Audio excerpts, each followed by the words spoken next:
জানেন কি বাংলার এমন এক দেবীর কথা যার নাম শুনলে আজও ভক্তদের মন ভক্তিতে ভরে ওঠে, আর ইতিহাস উকি দেয় ৩০০ বছর আগে।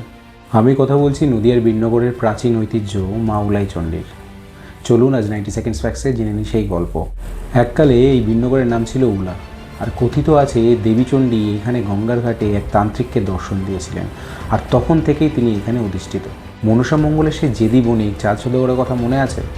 অনেকে বলেন তিনি তার বাণিজ্য তরী অর্থাৎ সপ্তডিঙা মধুকর নিয়ে যখন ভাগীরথীর ওপর দিয়ে বাণিজ্য করতে যেতেন, তিনি একবার এই বিন্নগরের ঘাটে নাকি নোঙর ফেলেছিলেন, আর মনে করা হয় তিনিই প্রথম এখানে দেবীর আরাধনা শুরু করেছিলেন। কিন্তু বিন্নগরের এই পুজোর আসল শক্তি প্রকাশ পায় 1856 সালের সেই ভয়াবহ মহামারীর সময়। পোলা ওঠা অর্থাৎ কলেরায় যখন গ্রাম উজাড় হয়ে যাচ্ছিল, তখন অসহায় বিন্নগরের মানুষ ভিড় জমিয়েছিল সেই চাঁদ সওদাগরের প্রতিষ্ঠিত স্থানে। মানুষের বিশ্বাস যে দেবীর কৃপাতেই সেদিন জমির হাত থেকে রক্ষা পেয়েছিল এই জনপদ। আজও সেই ভক্তি আর ইতিহাসের মিলন ঘটে বৈশাখী পূর্ণিমায়। এখানকার প্রতিমা বিশাল, প্রায় 12 হাত উঁচু, আর সাথে ভোগের ডালিতে থাকে এক অদ্ভুত লোকজ ঐতিহ্য, পান্তা ভাত আর ইলিশ মাছ।